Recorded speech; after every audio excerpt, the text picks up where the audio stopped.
Ever stood under a sky so wide your secrets felt small? Here on the Cowboy Story, time we ride the stories of the West campfire truths, trail dust memories, saloon whispers. Gritty human, sometimes messy. Every tale is a horizon to chase. Subscribe, pull up a stool, and maybe find a little courage for your own frontier. The wind in the San Luis Valley did not whisper. It scraped the skin and shouted in your ears. It tore at the sage and sent grit skipping across the baked earth until it hissed against the boards of a paper oil shack near a dry creek. Eleanor Hart knelt in that wind with her sleeves rolled and her palms split thumb-hooked under a thread of green. She pried a wild onion from the iron soil and set it in her apron with two others' purple skins dusted gray. She had not eaten anything warm in 3 days. Breath smoked as she worked. The taste of dust rode on her tongue. Tack jingled. She froze, crouched low beside a clump of needlegrass. 2 riders came slow along the arroyo, hats pulled down their silhouettes hard against the white line of the distant peaks. The double T brand was dark on their slickers and on the rump of a roan gelding. "You hear about the cook walking off," the younger said, voice carried clean by the wind. "Took his pay and his skillet," the older answered. "Mr. Prescott Hale from Philadelphia wants civilized. Curtains. Bread you can bite. Cole will lose the contract if the place looks like a bunkhouse. Cole needs a woman who can keep a stove alive." They rode on, hooves faded. The wind came back at full voice. Ellie stayed low and counted slow. 1 to 50. Twice. She slid the onions deeper into her apron and stood. Her knees cracked. The paper oil shack hunched where the creek bent seams tarred black. The center beam gave a dry tick where it met the wall. She ducked through the crooked door. The inside smelled of old smoke and glue. A chipped kettle sat on 3 bricks. She set the onions on the table, then stood with her hands pressed flat to the wood until the shaking eased. Her father had left in a spring so bright the snowmelt ran like glass. He had strapped a rolled tarp and a tin of beans to the bay mare and told her the trail to Nevada would not carry her weight. He had not looked up when he said it. He had wrapped the lead rope around his hand and walked away his boots making neat marks in the mud. The mare blew fog from her nostrils. The shack door had clicked once behind him, and then there had only been the sound of wind and her own breathing. Ellie could still hear the click. She peeled an onion with her thumb, and a dull knife eyes stinging, and dropped the slices into the kettle with water from a dented can. When the wind hit right, the door banged against the jamb. The center beam ticked again. The knock did not sound like knuckles. It hit like a fist on a barn door and shook dust out of the rafters. She stood so fast the stool went over. The kettle rattled and hissed. "Miss Hart," a deep voice said through the boards. "Cole Thatcher." She opened the door a hand's width. The man on the black horse blocked the light. He wore a shearling coat, darkened along the seams. The horse stamped and snorted into the cold. She could not see much of his face under the hat brim, only a jaw rough with beard and a mouth set straight. "I have a proposition," he said. Her breath smoked and drifted between them. She kept the door braced with her hip. "My cook left," he went on.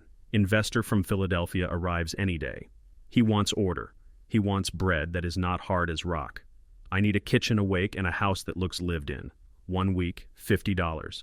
Hank will bring supplies. You can eat what you cook." She said nothing for a long beat. She looked at the scuffed toe of his boot, the frost on the reins, the horse's breath blowing white. Hunger put a clean edge on his offer. Pride put a dull one. "Why me?" she said. "You are here," he said. "You will not bring town talk. You can cook. I remember your pie from a church picnic before the storms." She flinched like someone had opened a door on a room she kept locked. Her fingers found the edge of the apron and pinched. "I do not have dresses for your house." "I do not care about dresses," he said. "Be clean, be on time." She stepped back and opened the door wider. "I will need 10 minutes. "Take 15, he said. He turned the horse in a tight half circle and rode to the road, the sound of iron on stone, small under the wind. Hank Calder brought the wagon. He kept his hat in his hands when he climbed down. He loaded her patched carpet bag without looking at her. He had the decided way of men who ran crews long enough to know silence worked better than weak comfort. They rolled west along the creek bed, then north, where cottonwoods cut the sky. The double T gate was a split-rail arch with the brand burned black into the beam. Beyond it, the valley opened like a palm. 2 long barns threw off a gleam where the roof tin caught light, winter cattle stacked in the south pens. Under the cottonwoods, a big timber house sat with its porch tight against the wind and its windows closed. Men looked up as the wagon rattled in. A hammer paused. A card was set down. Someone gave a low whistle that died fast when Hank turned his head. Ellie pulled her shawl close and climbed to the ground. The cold jumped through her shoes. The black horse was tied at the porch rail. Cole Thatcher came out of the shadow of the doorway and stepped into the pale sun. He seemed taller in daylight. He took the scene in with one slow move of his eyes and then set them on her. "Hank, unload the flour to the cellar," he said. Hank nodded and went to the back of the wagon. Cole's attention did not leave Ellie. "Men eat at 6, he said. "I eat at 7 in the main room. Your room is off the kitchen. You will find wood and lime soap." He stepped back and held the door. She crossed the porch boards. They creaked under her weight. Inside, the air was colder than out, the kind of deep cold that comes from big rooms and shut curtains. He led her down a hall and pushed a door with his palm. The kitchen was the size of her entire shack. A cast-iron range squatted black and silent against the far wall. Pans were stacked rim-to-rim, lids caked with fat. A burlap sack in the corner had grown pale shoots, long as fingers. The pump handle hung slack. A storm lantern sat on a nail wick shaved thin and capped with a bloom of soot. Cole stood in the doorway while she looked. He had no comment. After a beat, he set a key on the table wrapped in butcher paper. "Cellar is under the back steps," he said. "There is salt pork, potatoes. If you find anything else, you can use it. Hank will bring coffee and a side of beef before dark." He left. His boot heels counted the length of the hall and then died under carpet. Ellie did not move. The room was full of residue. The stove smelled like cold iron and old fire. The air tasted stale, like flour that had sat with its mouth open too long. She could feel grease on the table with her palm. She drew 2 fingers through it. The trace shone for a second, then went dull. She set her bag on a chair. She unknotted the apron and folded it small. She rolled her sleeves past her elbows and pushed her hair low at the nape until the pins held. She hung her shawl on the pump. She lifted the storm lantern off the nail. The glass was cloudy. She thumbed the wick. It looked mean and ready to fight. She poured a little kerosene from a tin behind the stove, then struck a match and held it until the flame touched the thread. The light fluttered, pulled, and then steadied. The small sound it made was like breath. She set the lantern on the table. Shadows crawled up the walls and settled. She filled a bucket at the pump after the third pull gave water. The handle squealed. She carried the bucket to the sink, set out the lye, and dipped the brush. The first swipe took a strip of gray and left pale wood and a smell like clean rope. The oven door groaned when she opened it. Soot dropped in a soft fall. She reached inside with a rag and felt the cold metal bite through the cloth. The lantern flame lifted in a small draft. A chill slid along her neck. She turned her head. The doorway was darker than it had been. A tall shadow filled the threshold. The lantern held steady. The shadow in the door resolved into Cole. He did not step in. He tipped his chin once when her eyes met his, then turned and was gone, boots counting the hall. Ellie set the brush to work. The first bucket went gray. The second showed wood grain. She scrubbed the table until it no longer held a sheen of grease when the lantern light slid across it. She pried the oven racks out and scoured them with lye until her fingers burned. When the stove swallowed the first armload of kindling and the draft caught a deep sound moved through the iron, the way a chest rises on a first good breath. She found a crock pushed behind flour sacks in the pantry, a stained rag tied over the mouth.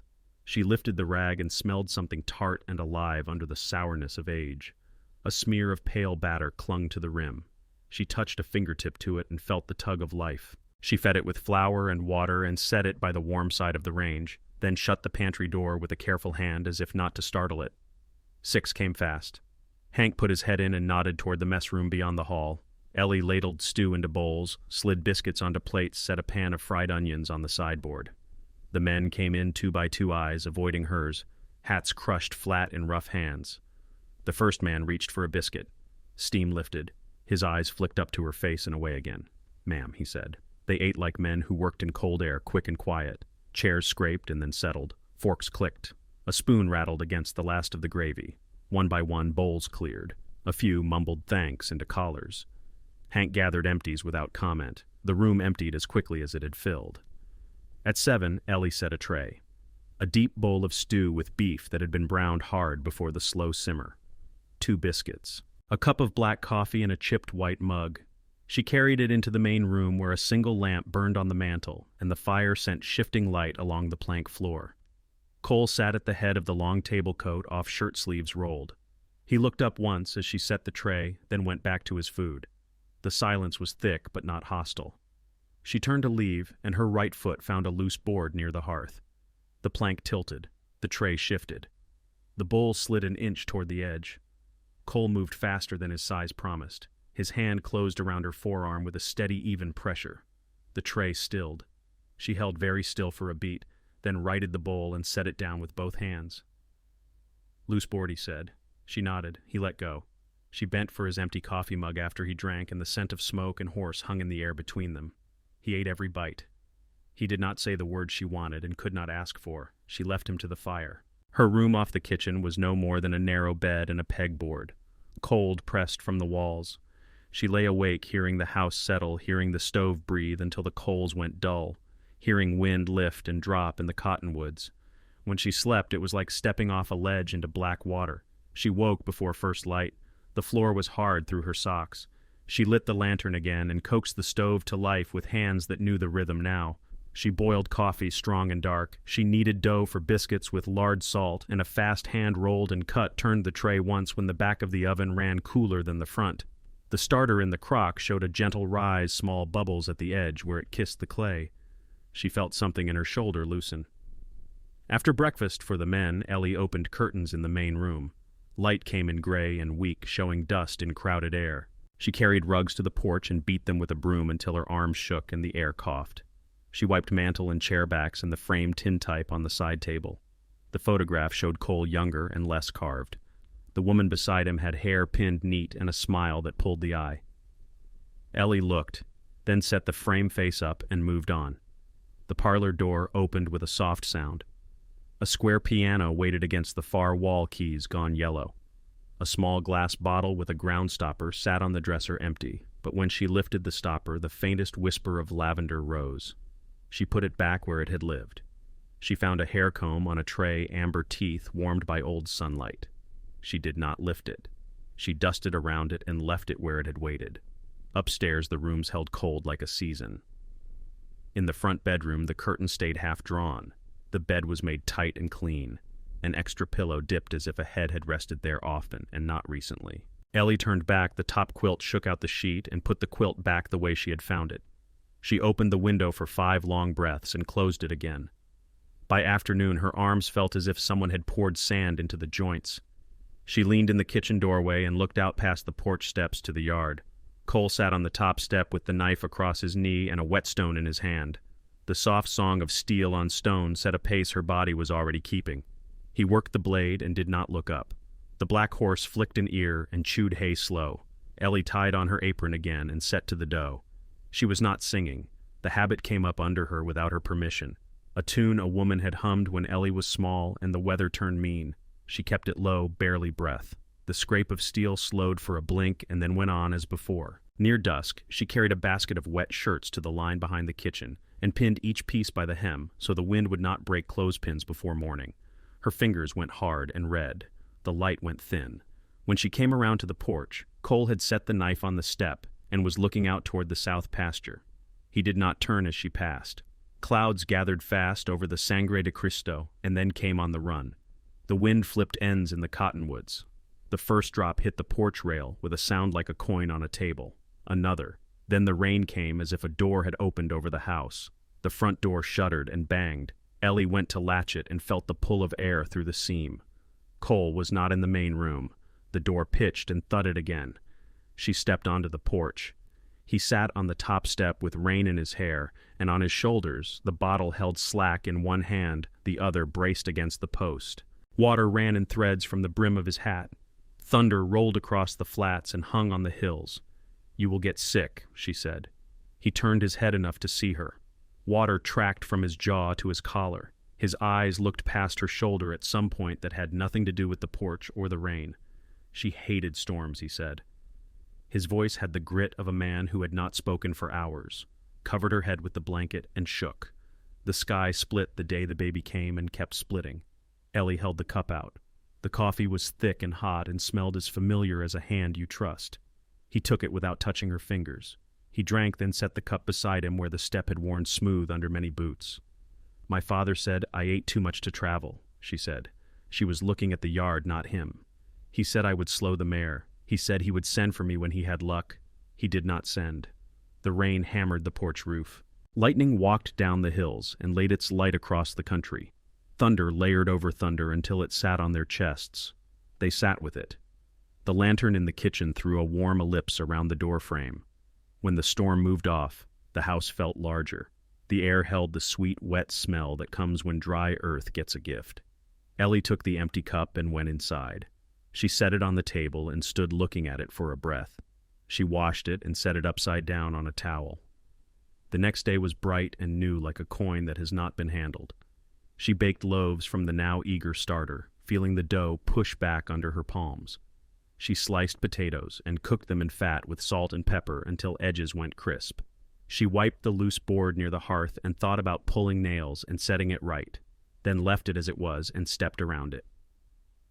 Late afternoon, she walked to the henhouse for eggs. Straw crinkled under her boots. The warm smell of birds rose and stayed in her nose. When she turned with the basket, a shape filled the door. Cole had come without sound. The barn swallowed the light behind him. He stepped to her slow, and without hurry, as if he had decided, and momentum did the rest.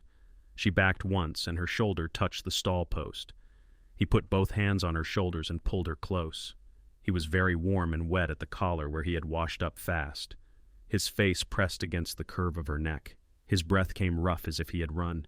She stood with the basket between them and felt the eggs break one by one against her stomach and drop into the straw at their feet. The smell of raw egg hit the air. Cole pulled back with a sound that was not anger. He looked at what he had done then at her, and something like shame crossed his face. He stepped away hard, as if from a hot stove, and was gone out into the yard before she could take a full breath. She set the broken shells into a pile and wiped her hands on her skirt. She went back to the kitchen and moved without thinking through the work waiting for evening. The stove heat felt like a person in the room. The lantern flame stood firm. Hank appeared in the doorway as the sun slid behind the cottonwoods. He held his hat in his hands. "Rider from town," he said. "Word is Mr. Prescott Hale broke an axle east and is coming ahead of his gear. He will be here early." Hank stood in the doorway with his hat in his hands. "Rider from town. Word is Mr. Prescott Hale broke an axle east and is coming ahead of his gear. He will be here early." "How early?" Ellie said. "Before noon," Hank said. He touched his brim and vanished. Ellie wiped her palms on her apron and looked at the stove. Fire held steady. The starter in the crock had risen and fallen and rose again, a slow animal that breathed when warmed. She set coffee to boil and pulled flour and lard to the table. The loose board near the hearth waited where it always waited. She stepped around it without looking down. The buggy came when the sun was still fresh. It was black and clean and wrong for the road. The team threw their heads at the smell of cattle and wet earth. A small man in a dark suit climbed down, dusted his gloves with his thumbs, and took in the house with a glance that counted more than looked. "Mr. Hale," Ellie said, "welcome." He turned his pale eyes toward her and found her face, then her hands, then the apron. His gaze skipped. "Mrs. Hart," he said, "is Mr. Thatcher at home?"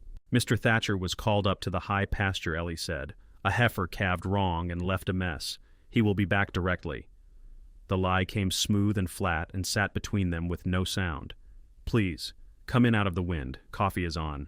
He followed her to the main room and stood near the mantel where the lamp burned hat in his hands, fingers barely marked by weather. Ellie set a cup and poured dark and hot. He did not touch it at first. He stood and listened to the house for a time, then sipped and nodded once at the taste. Cole came in as Ellie had finished cutting the second tray of biscuits.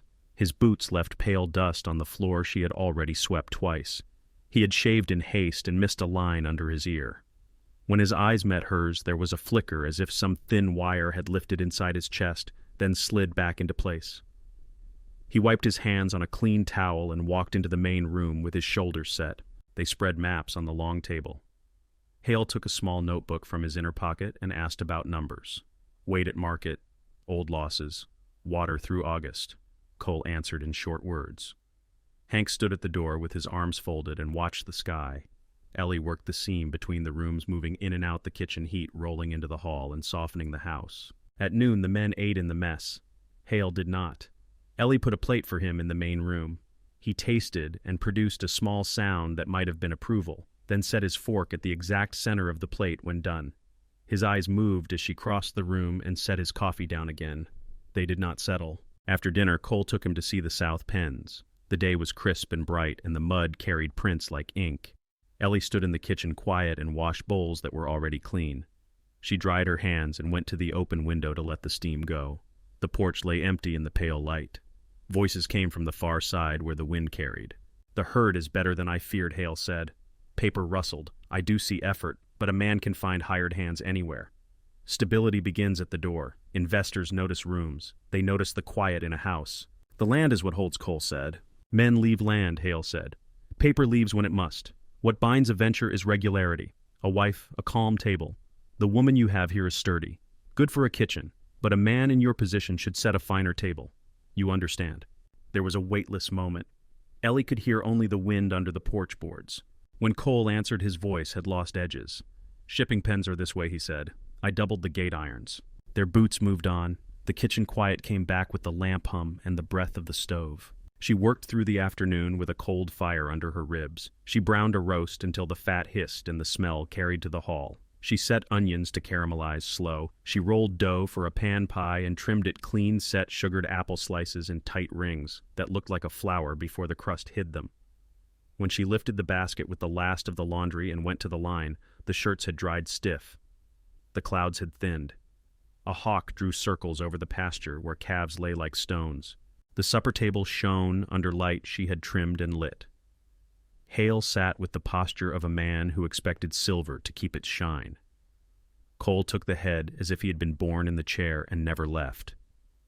Hank stood near the door and ate later with the hands. Ellie served without scraping chair legs. The roast fell into tender pieces. The potatoes were golden and faintly crisp. The pan pie broke with a sigh and let loose cinnamon and butter and something old and good. Hale spoke with his mouth clear. He praised in neat cubes.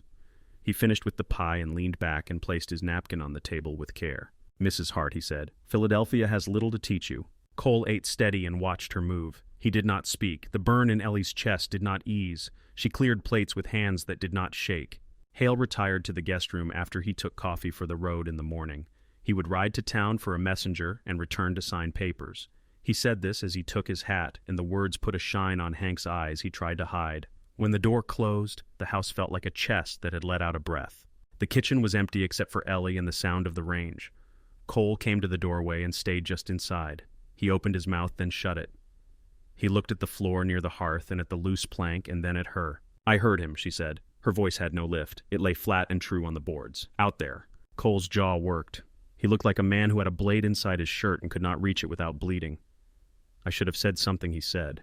Ellie stepped close enough to see the grain in his eyes. She raised her hand and struck him once across the face.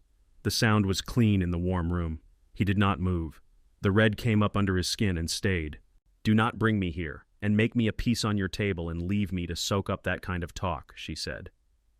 The words were not loud. Each one found its place and stayed.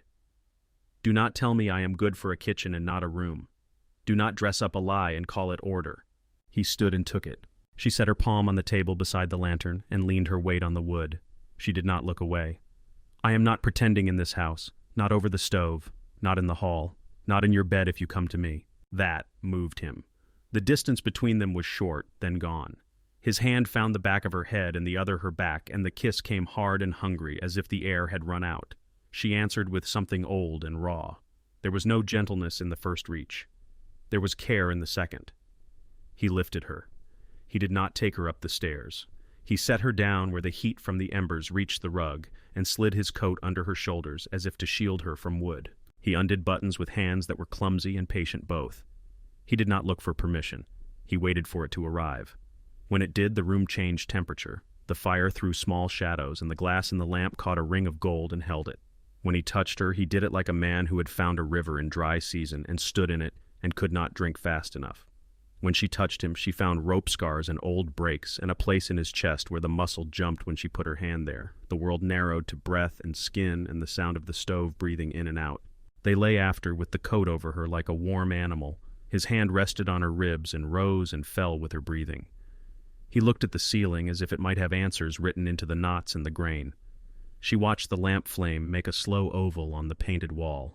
Neither spoke. They did not need the words. Dawn came in pale and straight. She dressed with hair loose down her back and felt the air on her neck like a new thing. In the kitchen, she set coffee to boil and lifted bread from the crock where she had left it to cool. The house had the warm smell of last night's ash and this morning's coffee. Hale came down the stairs neat and rested. He noticed the hair first. His eyes flicked without word. He held his hat like a man about to leave a tip. Cole came in after with a look that struck and pulled back as if he could not name what had changed and knew to keep quiet.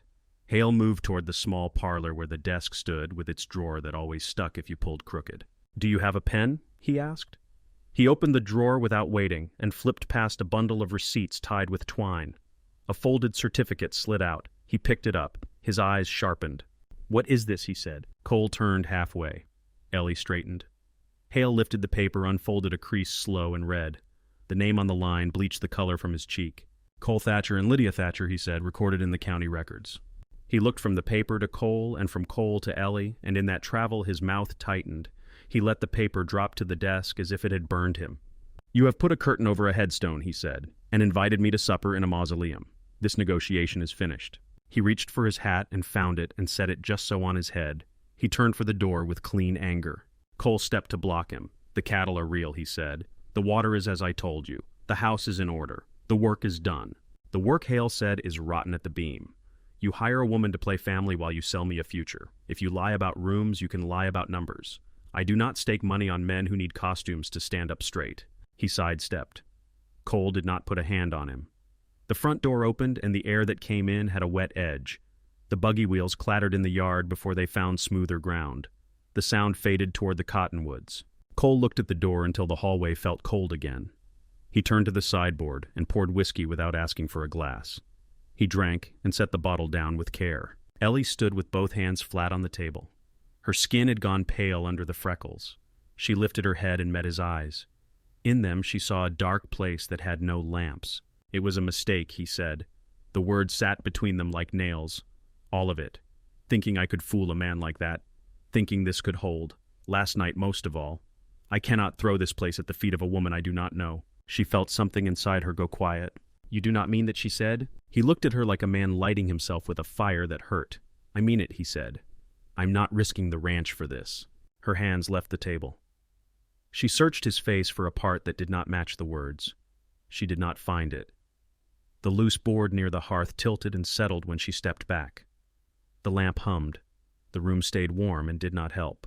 She went to her small room and put her things in the bag without looking at them. Her apron lay on the chair. She folded it twice, then thought better and set it on the table. When she came out, Hank stood in the doorway, already hat in his hands. "Wagon is ready," he said. His voice was thick as if he had caught a cold and not told anyone. Ellie did not ask for coins. She did not touch the tin of coffee she had set aside for her own mornings. She took her shawl and the bag and walked past Cole, where he stood by the sideboard with the bottle.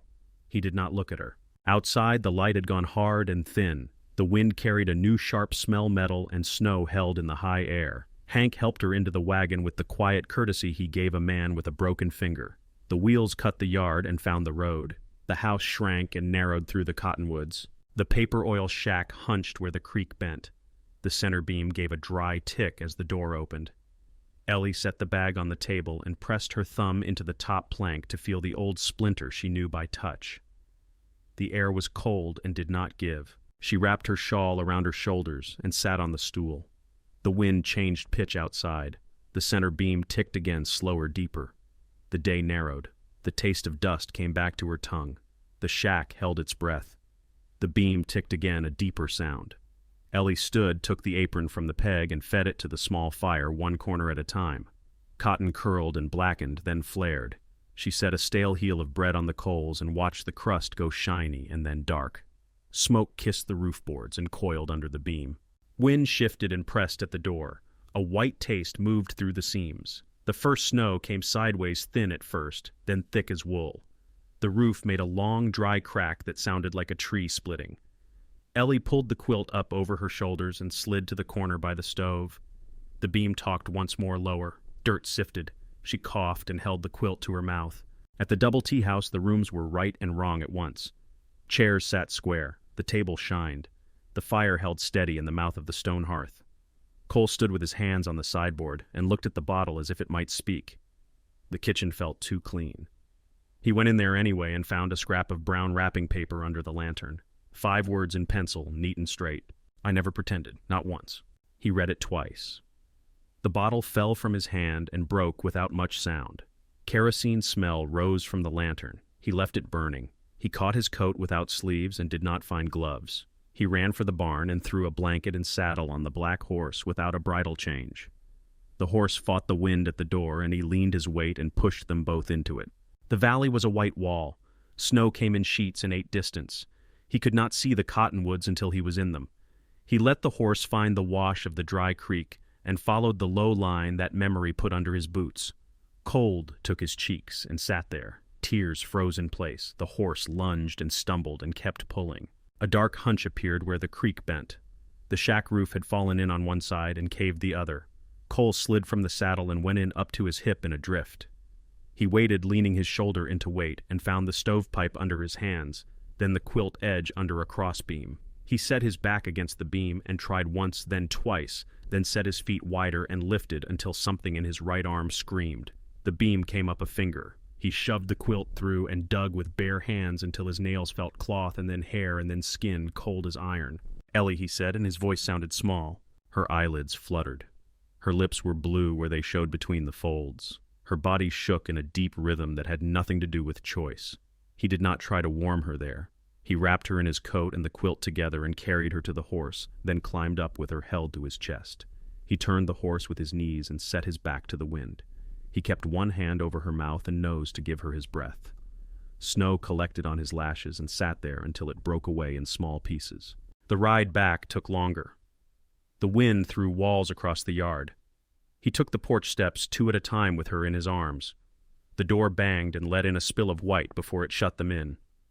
He went straight to the big room at the top of the hall, the one with curtains that had not moved in months, and put her on the bed and pulled every quilt off the trunk at the foot. Her teeth rattled like spoons. The first blanket did nothing. The second slowed the tremor at the shoulders. He set water to boil on the bedroom stove and came back and held her feet in his hands and felt pins and needles under his skin, but nothing under hers.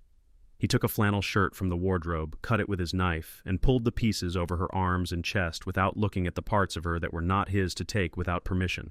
He set his palm over the hollow at her throat and felt the light thud that told him he still had time.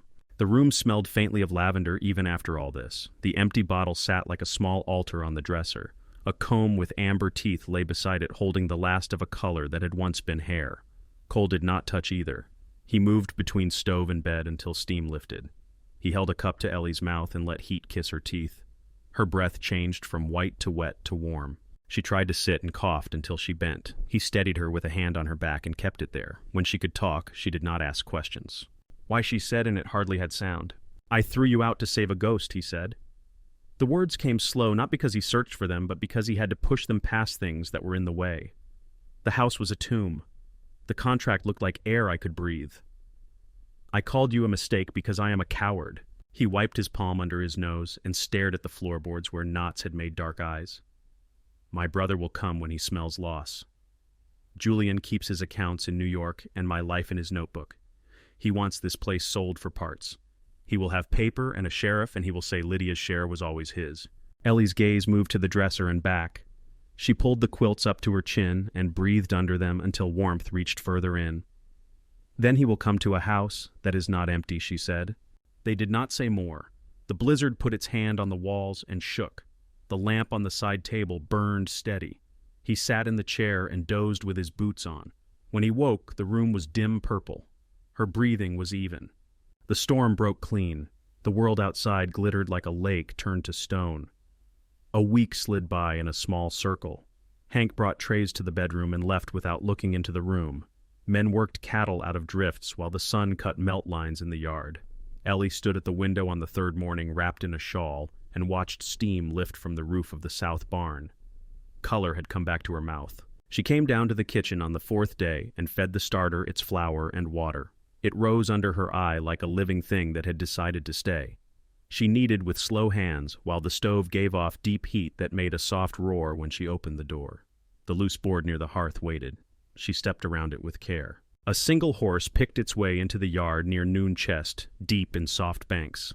The rider sat, stiff coat-cut city neat hat, narrow at the brim. He swung down and threw his reins to O'Rourke without asking. Snow fell from his boots in clots as he climbed the porch. The door opened. Cole met him on the boards, jaw working. "Julian." Alive, are you? Julian said, and his eyes landed on the split in Cole's lower lip and climbed from there to the last of the bruising along his cheekbone from a long winter's work. Hale is gone. The contract failed. You have put me in the worst position a man can be put in, which is the position of depending on you. This is not your house, Cole said. It is half mine in paper and more than half in reason, Julian said. He drew folded documents from inside his coat and held them out with 2 fingers. Petition to force the sale. Lydia's portion never belonged in the dirt. You dragged a fine woman out here and buried her in wind.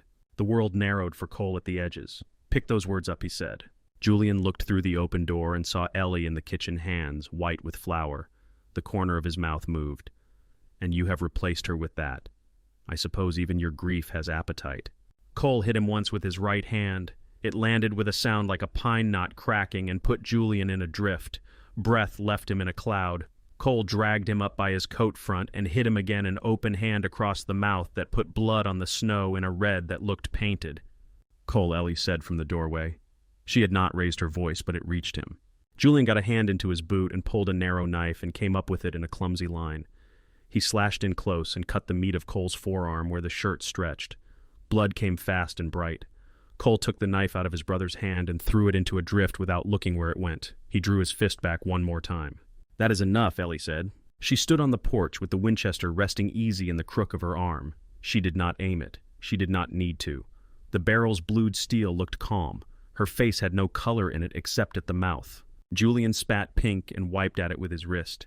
He found his breath and tried a smile that did not hold. See it, he said, pointing a shaking finger at Cole. You keep company with people who carry guns in kitchens. Ellie did not look at him. She looked at Cole and gave a small nod that was not a request. He let his fist fall.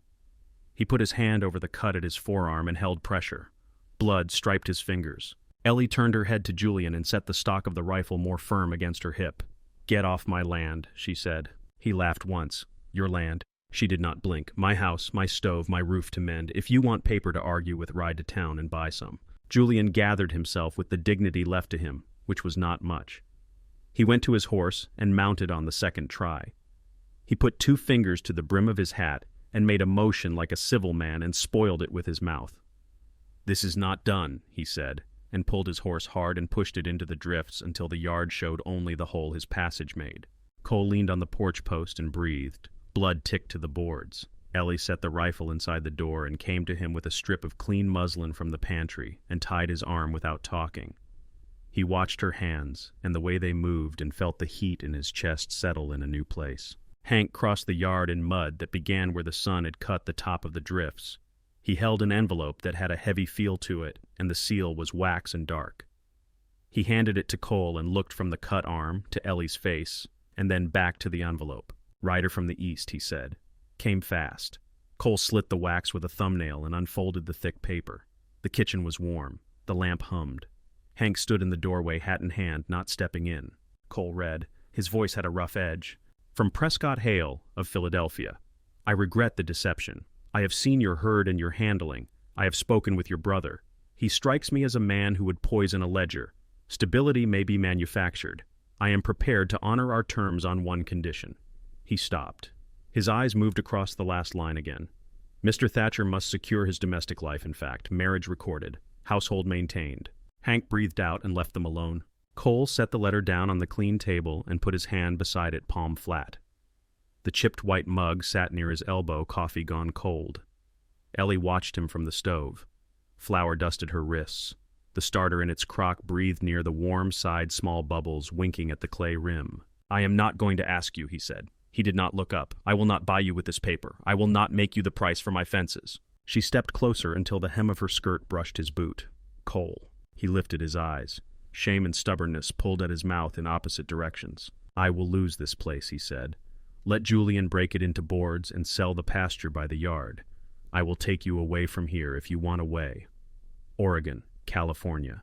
Anywhere with a roof that does not leak. I will build you a house that keeps its heat. I will carry water until my hands do not feel cold, and I will not ask you to sign your name for my land. She set her fingers against his chest, where his shirt lay warm over his heart. The beat met her palm, steady and quick. You are not buying me, she said. You are asking me to stay. I am already here. Her hand did not move. Yes. The word hung in the heat. He closed his eyes like a man who had stepped out of a wind and set his forehead against the back of her hand. When he looked up, he was smiling in a way that had nothing to do with rescue and everything to do with relief. They did not speak of names or cakes or dresses. Hank sent a rider. The circuit preacher came 3 days later, his coat white with dust and his eyes kind. They stood under the cottonwood behind the south barn where the wind broke and light fell flat and clean. The men from the Double T washed their faces in the yard pump and combed their hair with their fingers and lined up in a shy half-circle. Cole wore the only suit he owned. It pulled a little at the shoulders. His string tie sat crooked. He kept trying to straighten it and then left it be. He looked like a man who could put a gate upright and might forget how to tie a bow. Ellie walked from the house alone. The dress she wore had been a bolt of curtain cloth she had found in the attic under a blanket and brought down to the kitchen table. Cobalt blue caught the light like water that keeps a secret. The seams were straight. The waist fit. Her hair was not severe. She had set the amber comb above her ear. It had warmed in her hand when she picked it up from the dresser in the room that had once held lavender. She wore it without apology. Cole saw the comb. For a moment his jaw tightened, then softened. Something old stood up and gave them the path. He took her hands. They were warm. The preacher spoke the words people say when they mean to stand by each other. Sickness, health, hunger, plenty. When it came time to answer, Cole's voice was not large, but it held. "I will," he said. Ellie said the same, and the words sat right in her mouth. He kissed her as the preacher shut his book. Hank whooped once and then looked at his boots. The men threw their hats up and caught them with both hands. The cottonwood leaves stirred as if a bird had lifted. A wire came from Philadelphia 2 weeks later. Hale's name at the bottom. The contract would be honored. Funds to be sent by draft. Another wire came from New York. Julian's lawyer had withdrawn the petition. No reasons given. The new post at the gate went in true and square. The crack in the old beam did not return. Ellie invited the valley when the last of the snow left the fence lines. She did not write cards. She sent boys with messages and told O'Rourke to say words as he shod horses. The table in the main room grew longer with planks laid across sawhorses and covered with a clean sheet. She roasted a side of beef until the fat went clear and the meat fell where a spoon touched it. The men carried in pans of potatoes roasted in cream. She made 3 pies and 2 pans of cornbread. The smell reached the yard and then the road. People came, faces from Mesa Verde flushed by wind, women in shawls with colors at the fringe, men with hat brim lines pale across their foreheads. They ate and looked around and ate again. Laughter stacked itself in the beams. Mr. Davies from the store stood with his hat crushed flat in his hands and red up his neck.